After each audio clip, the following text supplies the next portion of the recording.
Well, now we have Maria Truşcǎ. She's a postdoctoral researcher, and she's working mainly on text-based control for editing images or scenes. So, yeah. Hello. Okay, so the title of today's work is text-based control for image manipulation. And here, the aim of our work was to work with relational structure of language and to use also geometric aspects of the visual data in order to obtain an anticipatory method that can work well for text-based image editing. Now, the idea behind the text-based image editing is that we can assume that we have an image, like how you see here, two cats sitting on a bench, and we want to change it using a caption, two cats sitting on the sofa. And in this case, we want to replace the bench with a sofa while keeping the cats in the same position. Now, this task is quite popular, so there are already numerous methods that are proposed for this problem, but they have some current limitations. Usually the background, they have a problem to preserve properly the background, and here through background we understand all the information that is not related to the captions. For example, the cats we consider also as a background, so it's something that should stay unaltered. And also they have a problem to edit images using long or more complex prompts. Yeah, here is an overview of the current presentation. I'll briefly present the method that we proposed for these two limitations, and then I'll start talking about the experiments, the setup, and then the results. Now, about the proposed method, here it's an overview of this method. As suggested before, we start from we have an image that is described by a source caption, and then we have a target caption that tells us how to make the editing of the image. And what we want now, we want to define an editing mask, and everything is inside this editing mask will be changed, and everything that is outside of this editing mask should stay unaltered. To define this editing mask, we start from a diffusion. We define a diffusion mask that will give us some idea where the editing should take place, and then we have we will refine this mask using some non-editable and editable regions that are detected based on some word alignments. The model that we proposed, we call it DM-align. It's something that we executed in several steps. The first step, we have these two captions, and we want to align them. The idea why we want to align them is because we want to find the regions, the editable regions and the non-editable regions. So let's imagine that we have an image that is described that in an image we have a girl with a white dress is staying on a sofa near a cat, and we want to change this image based on a target caption. A girl with a blue dress is staying on a bench. And in this case, the editable regions should be the substituted nouns. We want to replace sofa with a bench, and the shared nouns with different modifiers, like a dress. We have a white dress, we want to make it blue. And then the non-editable regions should be the shared nouns without modifiers, like girl, or with identical modifiers, like if you say, for example, a blonde girl in the first caption, and also a blonde girl in the second caption, we talk about the same girl, so we should keep it. And also the deleted nouns, or the nouns that appear only in the source caption, like a cat. We want to keep the cat also in the new image. Now, at the second step, so after we know this kind of nouns, we know the nouns that indicates the non-editable and editable regions. We want to now, at the second step, we need to find the regions, to find the regions in the image. And for this, we used grounded sum. The advantage of this model is that theoretically we can detect for any type of prompt, for any type of object. We specify we can detect the region. So it's a very flexible method. So the second step, we just determine the regions in the image for all the nouns. Then at the third step, we have a diffusion mask. So besides the editable and non-editable regions, we also have this diffusion mask. This diffusion mask is important because it's the first mask that will tell us like where in the image we want to make the change.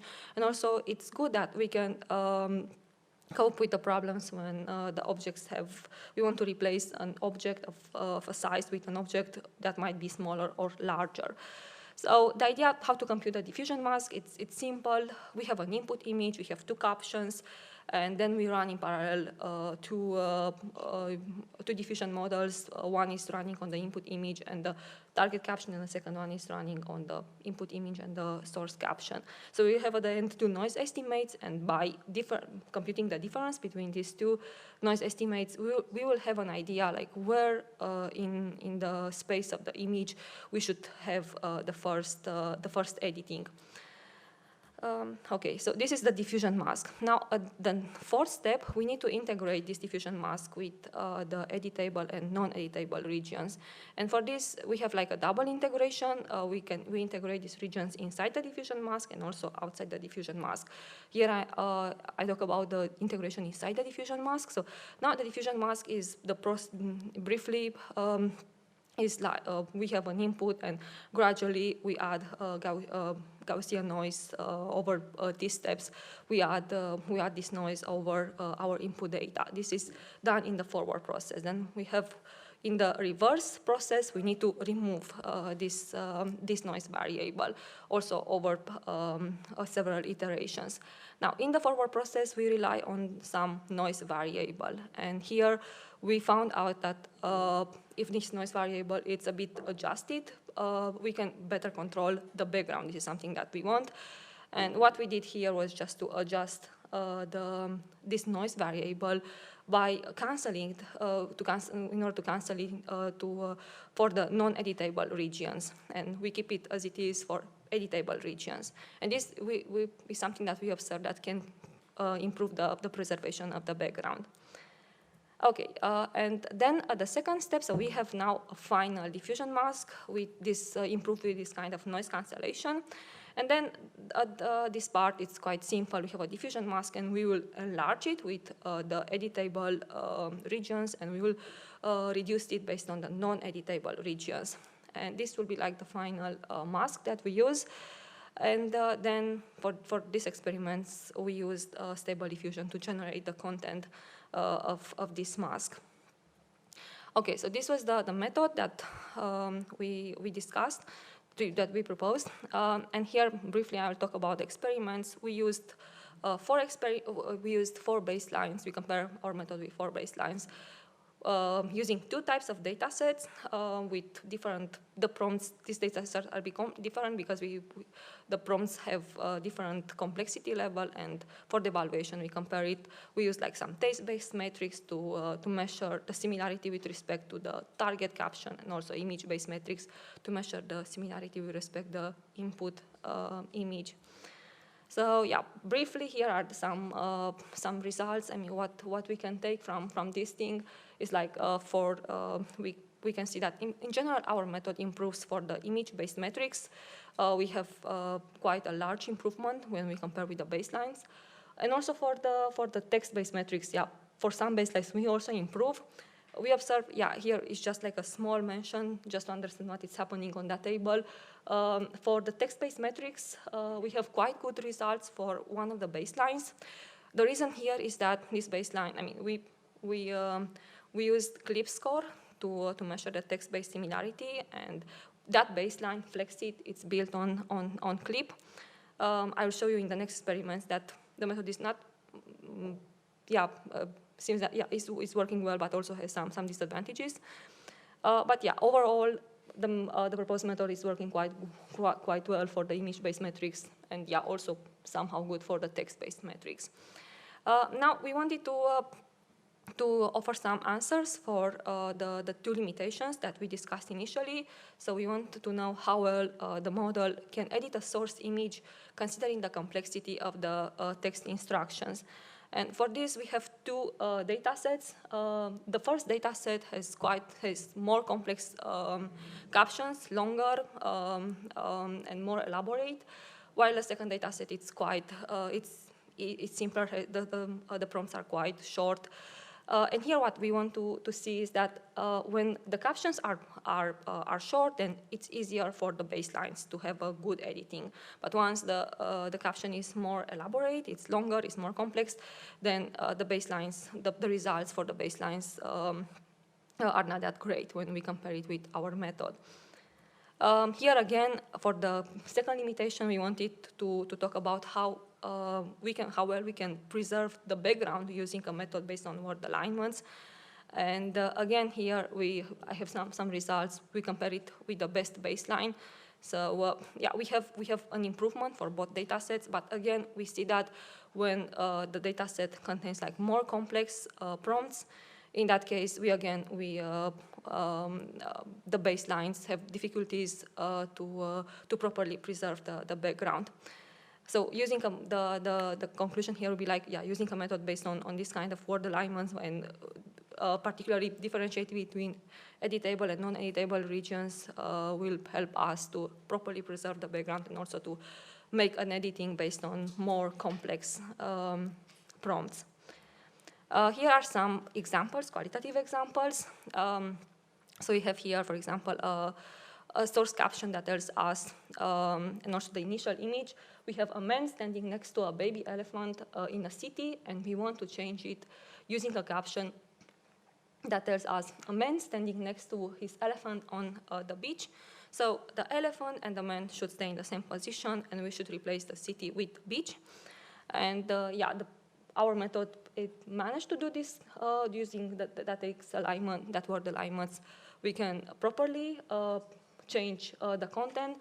For the baselines, they either change the color or the texture of the objects. They also change they distort the image, or sometimes they also replace the objects. They replace the elephant. They change a bit the elephant or also the person.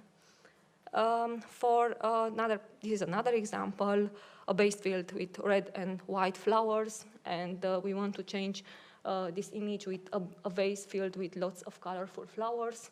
So we want to change actually the flowers, but the vase and everything else should stay in the same position. So again, using these editable and non-editable regions, we can properly preserve we can make the editing properly. Okay, and this is just another example. It's similar to what we saw before. We want a man eating a hot dog next to a waterway, and we want to replace it with, we want to edit this image with a man eating a hot dog at a crowded event. And yeah, the man, the hot dog should stay the same. We should just change the waterway with a crowded event. So we can see here what it's happening, like when we compared with the baselines. Control net change the texture, the colors, while the other two methods distort the image or change also the man. Now, in the final part, here we try to see, like, we have a qualitative evaluation. So for this case, we asked two Amazon annotators to evaluate the quality of the image editing from the perspective of how well the image editing respects the target caption, and also how well the background is preserved, and how well is the quality of the editing process, how well the editing process is done in terms of sharpness, distortion, color, and contrast. And yeah, at least for our images that we selected randomly, we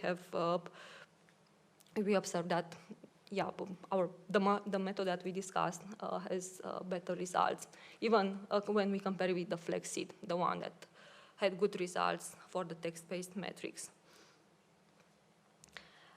Okay, so in conclusion, I think that, yeah, using our method based on word alignments, we have a method that can better preserve the background and also can better tackle with the problem of long and complex text captions.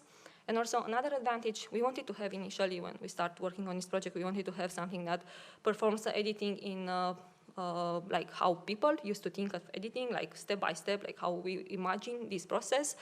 It's quite easy to understand the process, and because we use this kind of word alignments, it's it's quite easy to understand why the edited image looks in a certain way. So the level of explainability is also quite high. Now, if I have to talk about the limitations, there are some. Now, what we did, we imagined that the editing is more like we have like some operations like insertion. We insert new objects, we delete some objects, we replace an object with another object, and this method works well for this kind of operations, but in the case when we want to change the position of objects, to keep the same object and to move it from left to right, in that moment we might have problems, because we might insert another person or another object. Okay, so these were the current limitations for the current method. Now I'd like to mention some related works or works in progress. Here, related works with the current presentation. So one of these works was published by our colleague Graham Spinks. The title is Convolutional Generation of Textured 3D Meshes. And in this case, he wanted to generate a 3D mesh using only two-dimensional images. I put here a QR code if you'd like to check his paper. And a work in progress now is with our former colleague, Wolf. And this is somehow related to what you saw before in the presentation of Yuval. If we want actually to have we addressed the task of text-to-image generation, and we want to perform to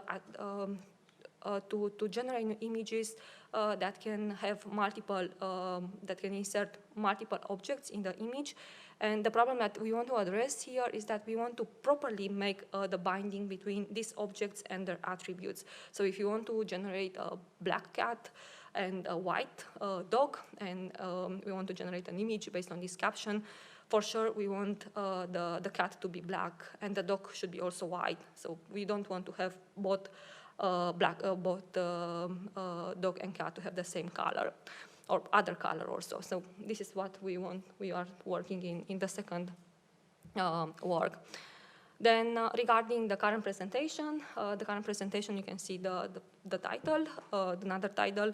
The current presentation is also captured in a paper, DM-Align, text-based semantic image editing using cross-modal alignments. And currently this paper is under review. Thank you.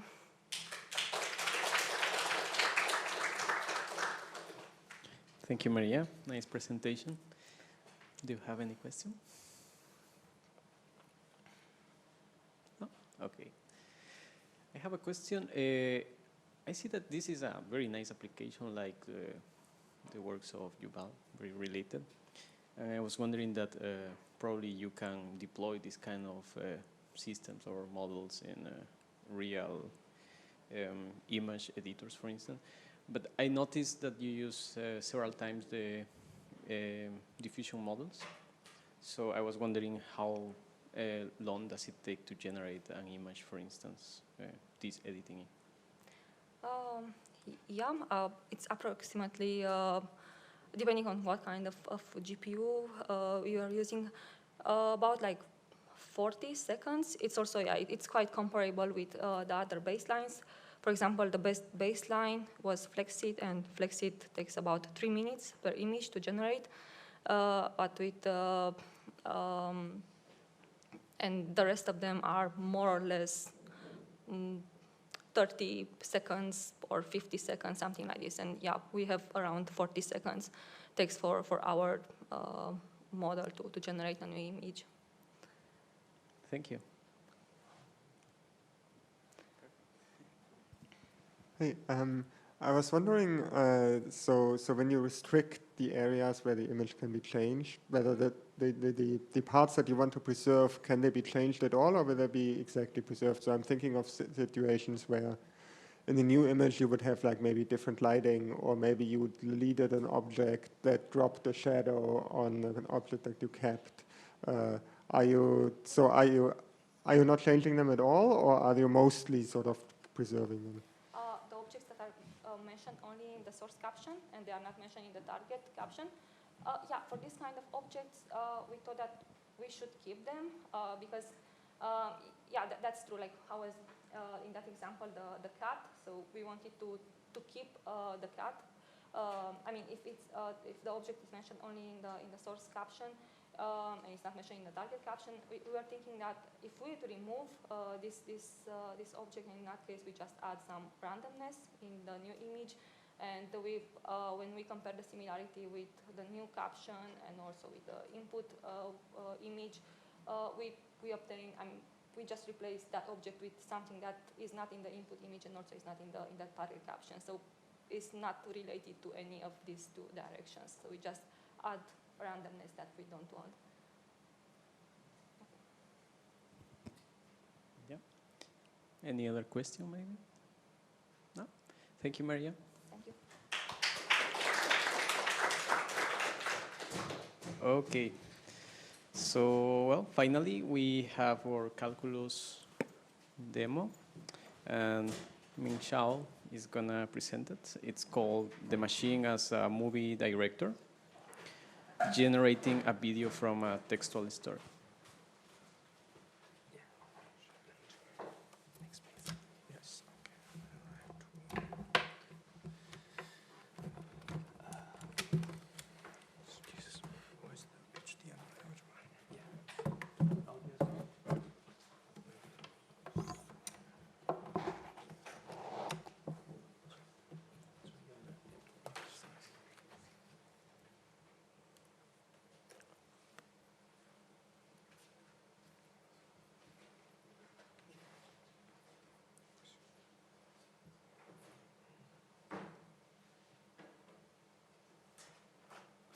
Okay, hello everyone. So I'm going to present the text story to video generations.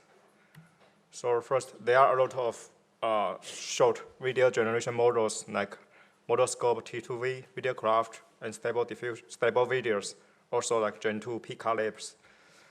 And for those models, they can generate a short videos for one sentence.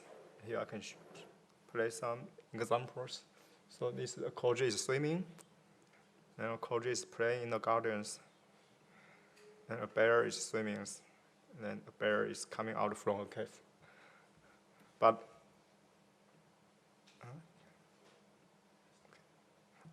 none of the current models can generate long videos with multiple prompts. And we think there are three big challenges for generating long videos. The first one is the text understandings. For short video generation, normally we only have one sentence. But for long video generations, we have like multiple sentences. So we require the model to have more powerful ability of text understandings. For example, when we have several sentences, then the model has to do the coherence resolutions, also the location detections. And second is the character consistency. For short video, it's easy to maintain the character consistency. But for long videos, it becomes very difficult to maintain the character consistency, especially when you describe the same subjects but in two different locations. The third is the theme consistency. That is similar to the second character consistency. And here are some examples in the below stories. First is like the story is about a dog, so there's only one subject, is the dog. So the he in all the other sentences refers to the dog. That's the coherence resolutions. And then the second thing is the changes of themes.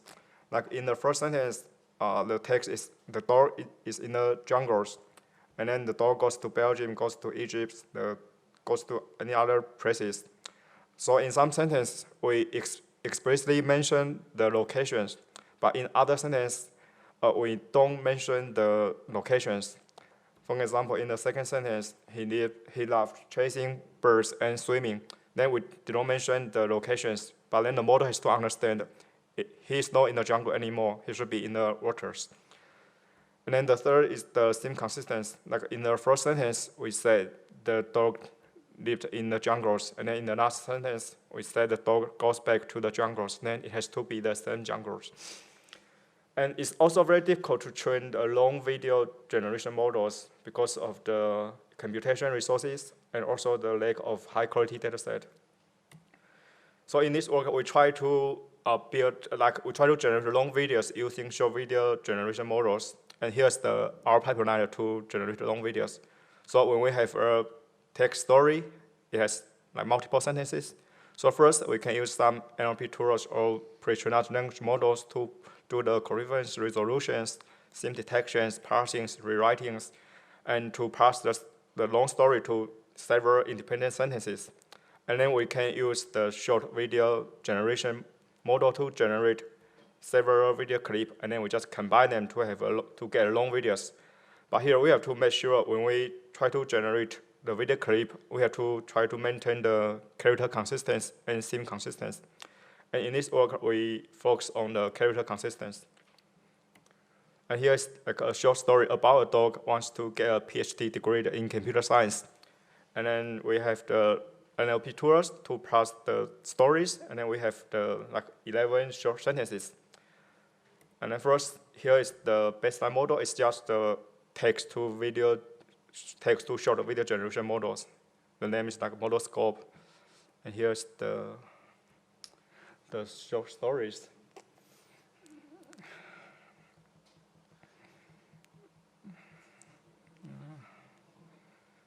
Yes.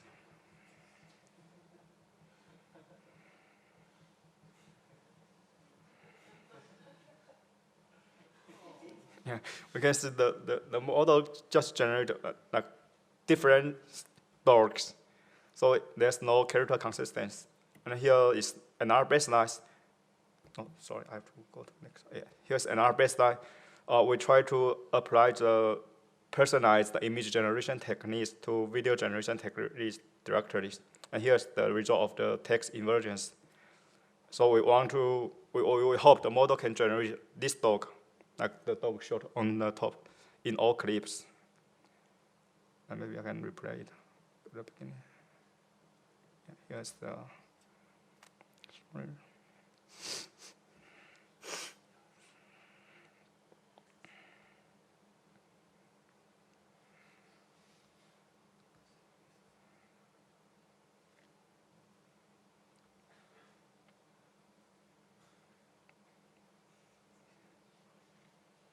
Yeah, like the model can generate almost the same dog in all clips, but the text understanding is quite bad because for some video clip you can see some hands. Those are just human hands, not the hands from dog. And there's another baseline. It's like the dream booth. There's also a very popular technique in personalized image generation models. Here's the same stories.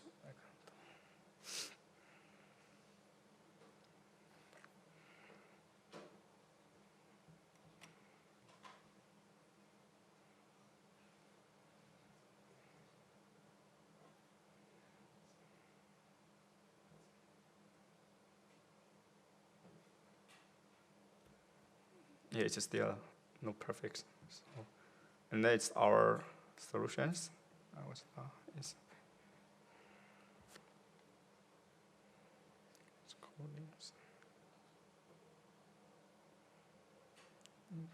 Oh, sorry, this is the same. I have to go to the next one. Yeah, that's our solution. Yeah.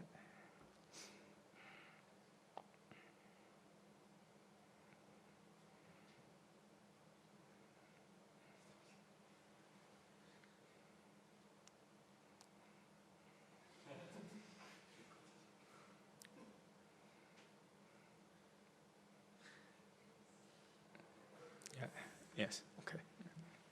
And this is still an ongoing work, so I'm not going to go to all the details. So, yeah, that's it. Thank you. Yeah.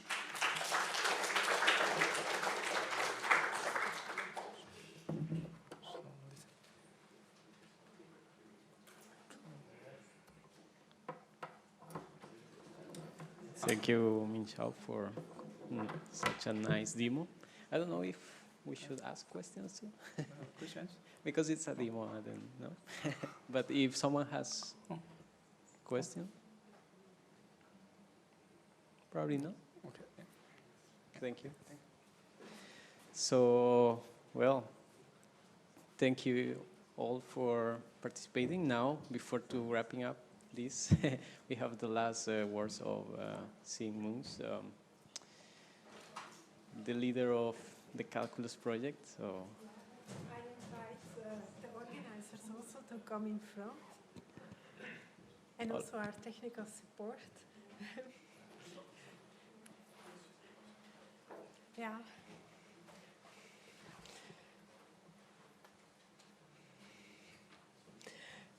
So yeah, first of all, I think I have to thank the European Commission for granting such a large amount of money so that we could actually hire very good researchers and do all this work, which is not yet completely finished, but yeah, we still hope to do some extra research. So that's the first thank you. But for the symposium, I would like to thank the organizers. So they are all standing here in front. And they, Florian May, Vladimir, Florian May, Maria Truşcǎ, Yingyuan's son, I don't know, he's not here yet, but he's writing on a paper that needs to be submitted very soon at the end of the week, so he is excused. But they, yeah, we have to thank them because they were responsible for the logistics, all the logistics of this symposium, and also for drafting the program. So they proposed our keynotes, proposed the topics of the other presentations in collaboration with the researchers. So I think a very big thank should go to them.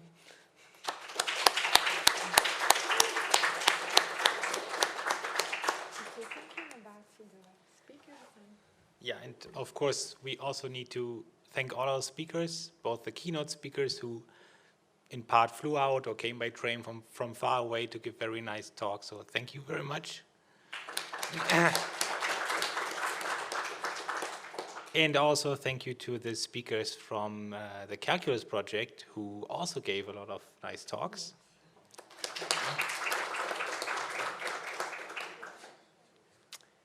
And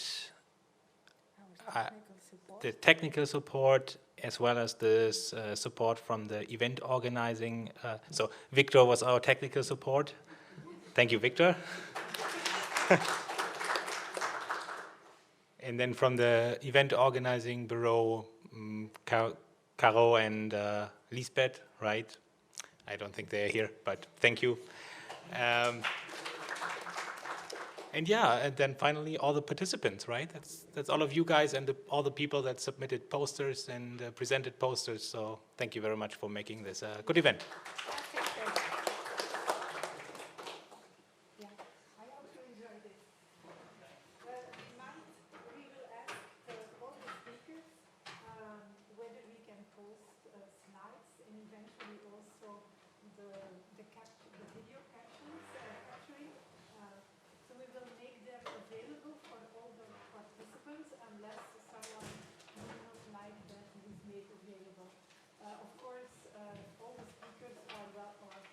Welcome to put their presentation, their slides, open for the full world, but we make it